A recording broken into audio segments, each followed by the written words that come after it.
Assalamualaikum warahmatullahi wabarakatuh.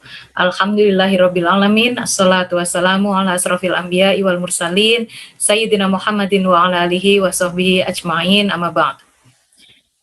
Yang saya hormati, Rektorat Universitas Wahid Hasyim Semarang, kemudian para masyayikh, para yai, para nyai, para gus, para neng yang hadir di dalam acara ini. Yang saya sayangi kawan-kawan, Gus Durian dari Universitas Wahid Hasyim Semarang beserta teman-teman penyelenggara, kegiatan Haul Gus Dur dan, hari ulang tahun, hari lahir, NU tahun 2021 ini, yang terdiri dari kawan-kawan Gus Durian, kawan-kawan PMII dan kawan-kawan, IPNU dan IPPNU. Dan para hadirin hadirat yang hadir dalam forum yang mulia ini insyaallah. Yang pertama tentu saya ingin mengucapkan terima kasih dan salam dari keluarga besar Kiai Haji Abdurrahman Wahid. Kami sungguh selalu berbahagia ketika kami diminta untuk hadir dan terlibat dalam acara-acara peringatan-peringatan Haul Gus Dur, karena itulah saat di mana kami merasa tidak sendiri dan kami merasa bahwa apa yang selama ini diwariskan oleh Gus Dur, keteladanan beliau, perjuangan beliau itu masih terus hidup dan dirawat untuk perjuangan demi rakyat dan demi umat di Indonesia ini. Jadi kami sangat berterima kasih atas kehendak baik kawan-kawan semua yang menyelenggarakan acara Haul Gus Dur pada tahun 2021 ini. Menarik sekali karena teman-teman memilih untuk menggunakan dua tema, yaitu tema Haul Gus Dur dan tema hari lahir Nahdlatul Ulama, yang keduanya kemudian diperingati secara bersama-sama dalam kegiatan sarasehan pada malam hari ini. Apalagi temanya tentu saja adalah tema yang sangat-sangat bermakna untuk saya secara pribadi, maupun harapan saya memang bermakna untuk kita sebagai para Nahdliyin dan Nahdliat yang tentu saja mewarisi apa yang telah diteladankan oleh para masyayikh kita ini. Memilih tema untuk meneladani kiai 3 generasi ini adalah tindakan atau keputusan yang sangat baik, karena beliau bertiga ini tentu saja menggambarkan perjuangan yang berbeda-beda tetapi memiliki garis atau benang merah yang kira-kiranya itu sangat kuat atau sangat terasa dalam perjuangan beliau-beliau.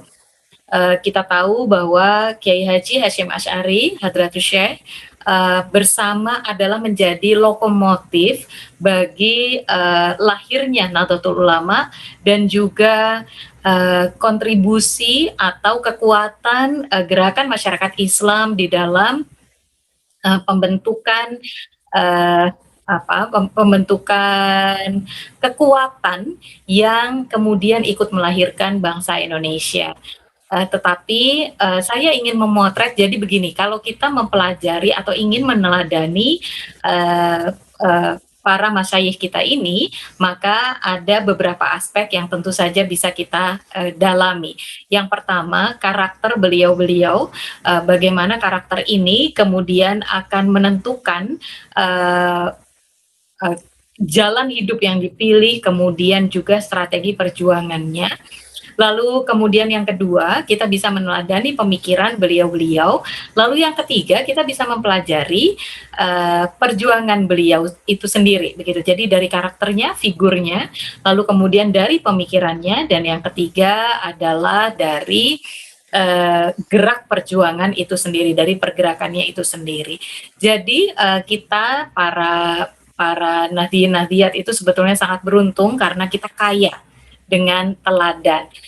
Uswatun hasanah itu tidak harus mencari di luar lingkungan kita sendiri, tetapi sudah tersedia dengan sangat jelas. Dan bukan hanya itu, kita tidak melulu terpesona pada figurnya, tetapi yang lebih penting adalah nilai-nilai yang menjadi dasar perjuangan beliau-beliau, dan kemudian dilestarikan atau bahkan diinstitusionalisasikan, dilembagakan melalui lembaga-lembaga, dalam hal ini tentu Lembaga Nahdlatul Ulama. Saya pada tahun 2015 berkesempatan pergi ke Amerika Serikat, dan di sana salah satu yang saya kunjungi itu adalah Martin Luther King Center. Seperti kita tahu, Martin Luther King adalah salah satu tokoh gerakan keadilan sosial, terutama terkait dengan diskriminasi rasial antara kulit putih dengan kulit hitam di Amerika. Dan Martin Luther King itu terkenal sebagai figur yang sangat menginspirasi. Sampai saat ini di Amerika sendiri ada Hari Martin Luther King Junior yang sebetulnya baru saja baru minggu lalu atau 2 minggu yang lalu itu dirayakan di Amerika. Nah, waktu saya pergi ke sana, saya ditemui oleh manajer senternya dari Museum Martin Luther King, Martin Luther King Center. Lalu saya bertanya, apakah saat ini ada gerakan bersama yang itu terjahit gitu ya, terkonsolidasikan, yang kemudian melembaga dan terus memperjuangkan apa yang dulu diperjuangkan oleh Martin Luther King Junior. Dan jawaban dari center ini tidak ada.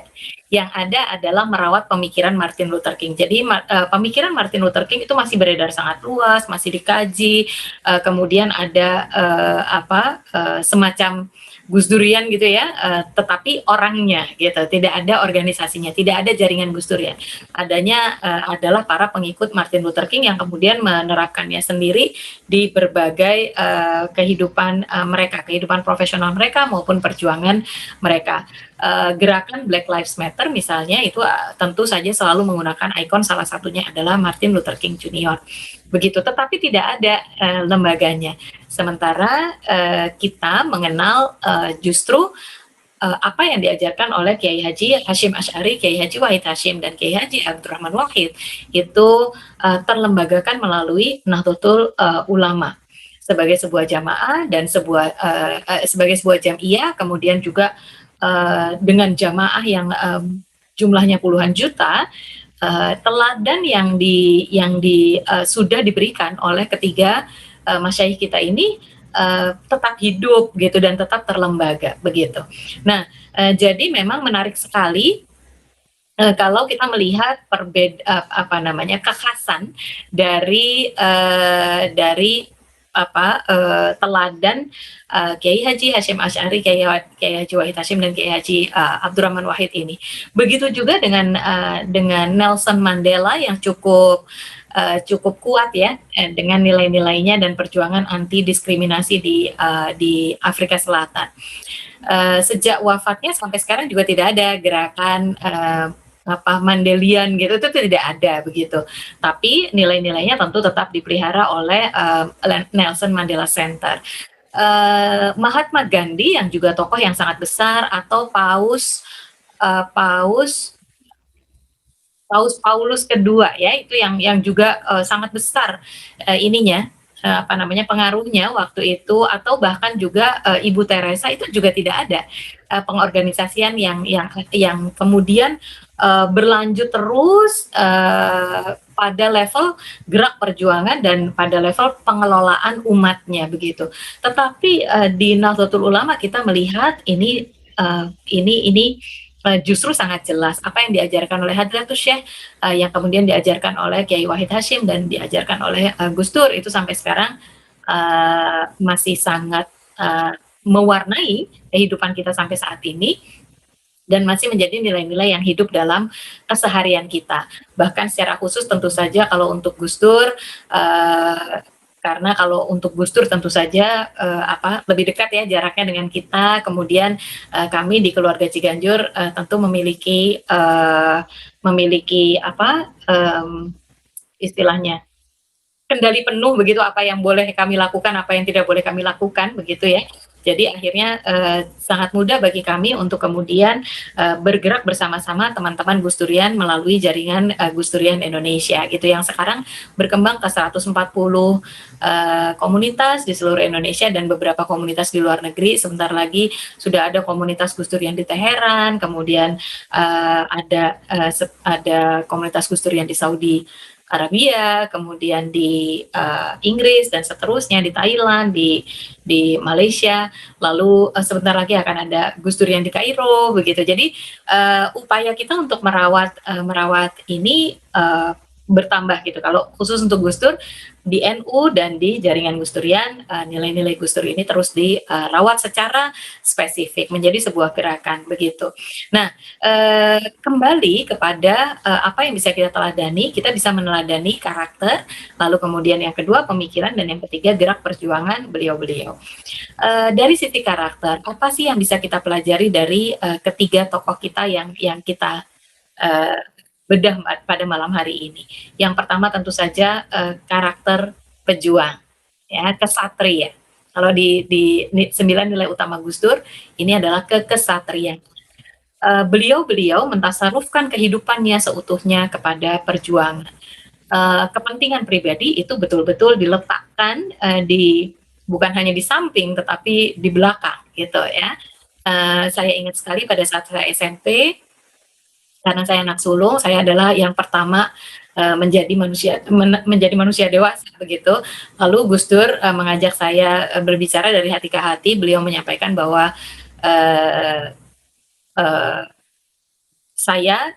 begini, kalimatnya begini, Liz, jangan mengharapkan bapak ini sama dengan bapaknya teman-temanmu ya. Bapak nggak bisa memberikan apa yang diberikan oleh teman-temannya bapaknya teman-temanmu kepada teman-temanmu. Bapak nggak bisa memberi waktu banyak, nggak bisa memberi uang yang banyak juga begitu. Karena bagi Bapak keluarga itu prioritas nomor 4, nomor 1 Islam, nomor 2 Indonesia, dan yang ketiga NU, baru yang keempat itu keluarga. Jadi kamu harus siap dan nerima begitu. Nah, itu dari sejak awal sudah ditanamkan oleh beliau kepada saya begitu, sehingga saya memang juga tidak kemudian sedih atau ngresulo ketika bapaknya tidak pernah hadir dalam kehidupan sehari-hari gitu. Saya ya bukan, akhirnya tumbuh menjadi perempuan yang tidak curhat kepada bapaknya soal pacarnya atau soal lain begitu ya, kecuali hal-hal yang cukup penting. Saya tentu saja curhat tentang apa yang harus dilakukan. Mungkin teman-teman pernah melihat rekaman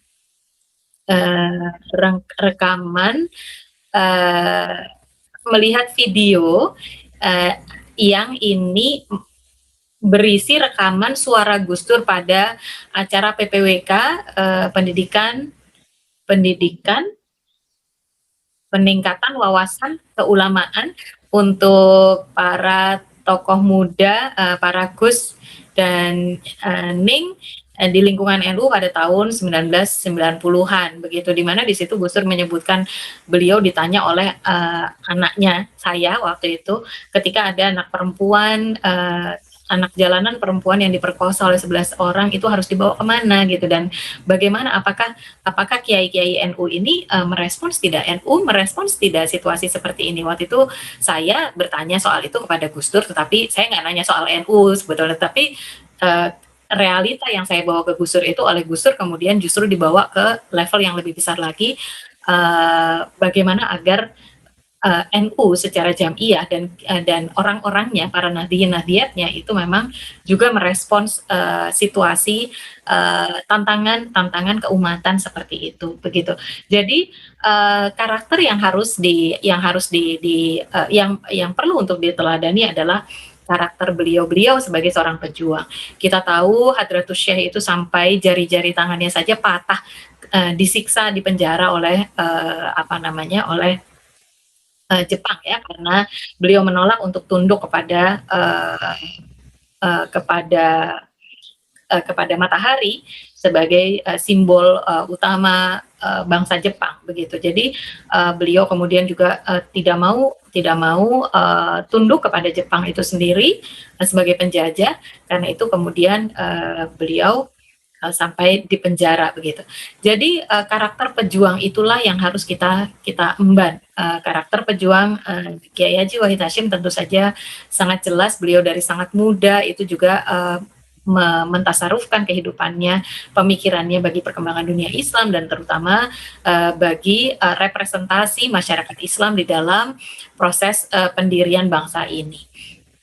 Sampai akhirnya lahir, Republik Indonesia ini yang terus kemudian dipertahankan oleh, warga NU karena, eee eee, apa namanya, resolusi jihad yang diserukan oleh, Hadratus Syekh, Hasyim Asy'ari untuk, mempertahankan bayi Republik, pada waktu itu dari, serangan balik, sekutu begitu. Jadi karakter pejuang. Dan untuk bisa menjadi karakter pejuang, beliau-beliau mengajarkan, meneladankan untuk menanggalkan ego kita.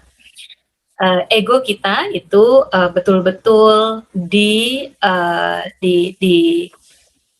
apa namanya, di apa ya istilahnya, dikelola dengan sangat baik sehingga dia kemudian tidak mencederai perjuangan itu sendiri.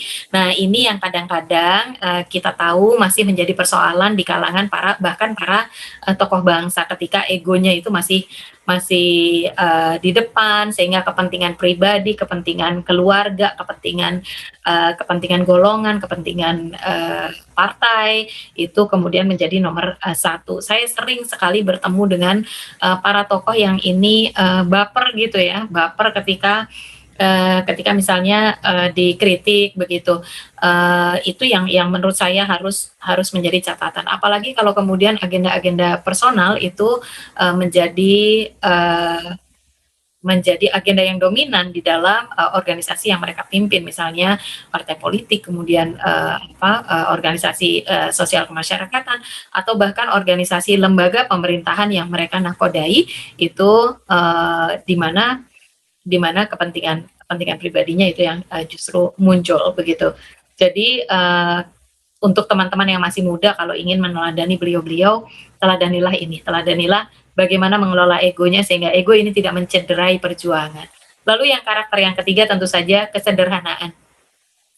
Baik Kiai Haji, Hasyim Asy'ari, Kiai Haji Wahid Hasyim, dan Kiai Haji Abdurrahman Wahid itu terkenal dengan kesederhanaan dalam kehidupan, beliau, begitu. Beliau tidak menuntut walaupun sebagai tokoh yang sangat dimuliakan, Hadratus Syekh itu tidak pernah, kemudian hidupnya itu menunjukkan kemuliaan tersebut, itu tidak ada.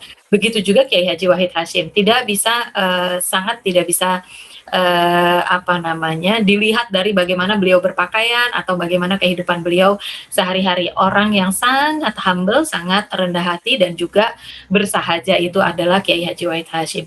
Kemudian yang ketiga, Gus Dur tentu saja. Teman-teman sudah tahulah cerita Gus Dur nggak punya dompet, atau setengah tahun sebelum beliau wafat, beliau bahkan punya uang untuk dirinya sendiri saja tidak, sehingga beliau minta uang dari saya, dari anaknya begitu, dan itu membuat saya dalam tanda kutip meradang ya karena banyak orang menggunakan nama Gus Dur untuk kepentingan politik dan dari situ kemudian mereka hidupnya sangat mulia secara ekonomi dan secara sosial tetapi justru Gus Durnya sendiri yang punya nama itu justru tidak demikian begitu.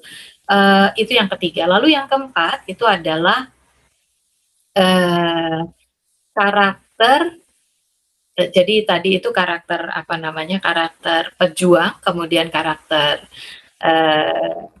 sederhana, kemudian ego, kemudian yang ketiga, karakter sederhana, kemudian yang keempat karakter terbuka, gitu. Karakter terbuka ini nanti erat kaitannya dengan ego sih sebetulnya. Bagaimana beliau-beliau itu membuka dirinya kepada, seluruh aspek kehidupan secara leluasa. Mereka tidak terkurung oleh label sebagai kiai, tidak terkurung label sebagai nahdien atau tokoh NU. Mereka tidak terkurung oleh label sebagai umat Islam. Mereka bisa membuka dirinya untuk berinteraksi dengan orang dari berbagai latar belakang. Kiai Wahid Hasyim itu kediaman beliau selalu menjadi jujukan. Orang dari berbagai latar belakang bisa datang di kediaman beliau begitu. Begitu juga Kiai Haji Hasyim Asy'ari yang selalu menjadi jujukan bagi berbagai kelompok masyarakat, terutama yang waktu itu sedang memperjuangkan Indonesia begitu ya.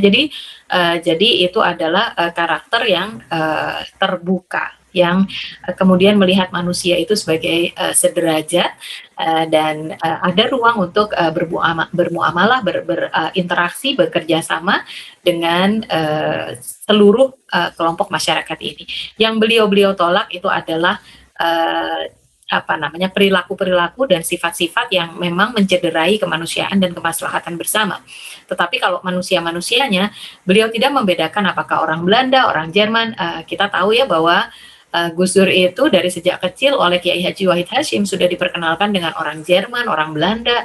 Bahkan Gus Dur itu kursus kepada orang Jerman yang memperkenalkan Gus Dur, kemudian kepada buku Karl Marx dan berbagai pandangan yang luas begitu.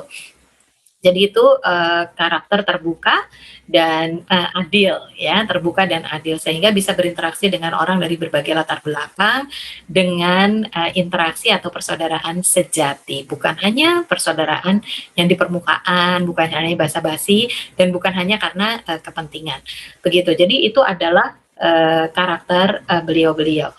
Lalu bagaimana dengan pemikirannya? Tentu saja kita tahu bahwa beliau-beliau memiliki pemikiran yang progresif semuanya, memiliki pemikiran yang mendahului zaman.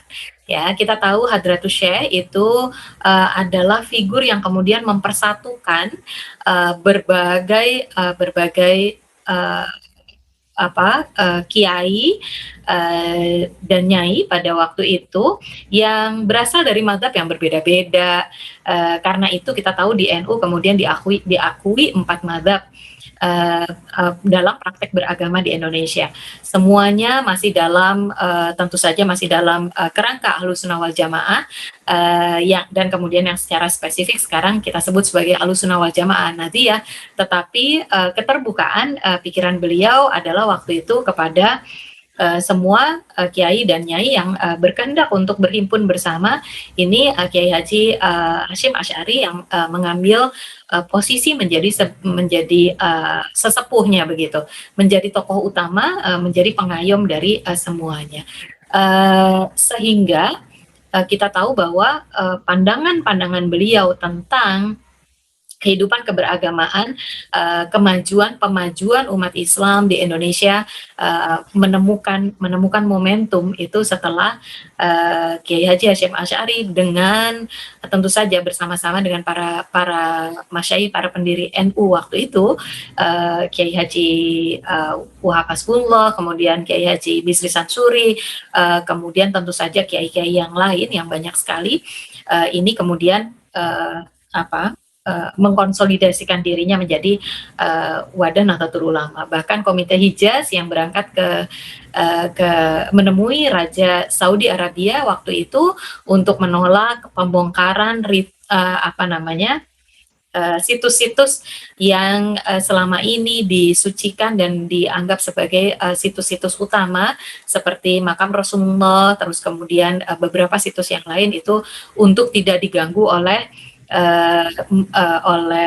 kelompok Wahabi yang pada saat itu baru saja diadopsi menjadi ideologi negara kerajaan Saudi Arabia begitu.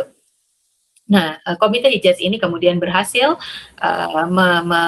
menego ulang dan situs-situs ini kemudian dipelihara. Begitu situs, karena sudah banyak situs yang dihancurkan, tetapi situs-situs yang masih ada kemudian dipertahankan oleh pemerintah Saudi Arabia begitu. Nah, jadi kalau kita lihat, menarik sekali kalau kita menggunakan trilogi ukhuwah yang diformulasikan atau dirumuskan oleh Kiai Haji Ahmad Siddiq salah satu Rois Syuriah Nahdlatul Ulama pada tahun 80-an, beliau menyampaikan bahwa seorang manusia Muslim Indonesia, Muslim dan Muslimah di Indonesia, kalau ingin menegakkan Islam rahmatan lil alamin, maka dia perlu memelihara 3 ukhuwah secara bersama-sama. 1, ukhuwah Islamiyah, 2, ukhuwah watoniyah, dan ketiga, ukhuwah basyariah. Nah, kalau kita lihat, kita cermati, Hadratus Syekh itu lebih berfokus pada ukhuwah Islamiyah. Ya, Hadratus Syekh melakukan konsolidasi para ulama di Indonesia waktu itu sehingga kemudian menjadi kebangkitan ulama. Ini yang kemudian menjadi rumah bagi umat Muslim Indonesia yang membesar dengan cepat begitu ya. Jadi ukhuwah Islamiyah sangat kuat di sana. Lalu kemudian Kiai Haji Wahid Hasyim itu ukhuwah watoniyahnya yang menjadi sangat kuat. Di mana kehadiran Kiai Wahid Hasyim sebagai wakil dari Nahdlatul Ulama itu dirasakan sangat dominan. Beliau menjadi salah satu anggota PPKI, Panitia Persiapan Kemerdekaan Indonesia, dan menjadi salah satu pendiri bangsa ini yang mempersiapkan Undang-Undang Dasar 1945, melakukan negosiasi dan lain-lain gitu. Jadi bagaimana umat Islam kemudian ketika bertemu dengan kelompok-kelompok Islam yang lain, bagaimana NU kemudian ketika bertemu dengan umat Islam dari kelompok yang lain dan juga bertemu dengan kelompok-kelompok yang lain dalam kerangka kehidupan berbangsa bernegara, itu Kiai Wahid Hasyim adalah salah satu perumusnya. Jadi Kiai Wahid Hasyim itu sangat kuat pada ukhuwah watoniyah. Sementara Gus Dur kita tahu ukhuwah Islamiyahnya juga sangat kuat, kemudian ukhuwah watoniyah super kuat, dan ukhuwah basyariah tidak ketinggalan. Karena itu kemudian kehadiran Gus Dur untuk ukhuwah Islamiyah dirasakan oleh saudara-saudara kita kaum muslim di Mindanao yang berjuang melawan tekanan dari pemerintah Filipina karena tumpang tindih antara masyarakat Muslim dengan gerakan pembebasan Mindanao, pembebasan kaum Muslim atau bangsa Moro di Mindanao begitu. Nah, Gus Dur ikut membantu sehingga akhirnya tercapai perdamaian di Mindanao, kemudian juga hak-hak beragama kaum Muslim di Mindanao itu bisa terjamin, terlindungi dan terjamin sampai saat ini. Lalu kemudian juga perjuangan Gus Dur untuk masyarakat Muslim Patani di Thailand Selatan, kemudian masyarakat Muslim Uighur dan juga Palestina, itu semua menjadi bagian dari perjuangan Gus Dur untuk ukhuwah Islamiyah. Jadi bukan hanya di Indonesia tetapi ukhuwah Islamiyah di seluruh dunia. Lalu kemudian yang kedua, bagaimana Gus Dur memajukan Indonesia dalam konteks demokrasi dan kebangsaan, orientasi bernegara Gus Dur yang berlandaskan prinsip tasarruful imam ala ra'iyah manutun bil maslahah, itu adalah bagian dari ukhuwah watoniyah. Dan yang terakhir, apa yang beliau sampaikan, apa yang beliau lakukan, menjalin hubungan dengan berbagai negara dan lain-lain, itu adalah bagian dari ukhuwah basyariah. Sehingga bagi Gus Dur, makanya Gus Dur kemudian hanya meminta satu hal saja setelah beliau wafat, yaitu di makamnya dibuat prasasti yang bertuliskan di sini berbaring seorang pejuang kemanusiaan. Itu yang bagaimana Gus Dur memotret dirinya begitu ya.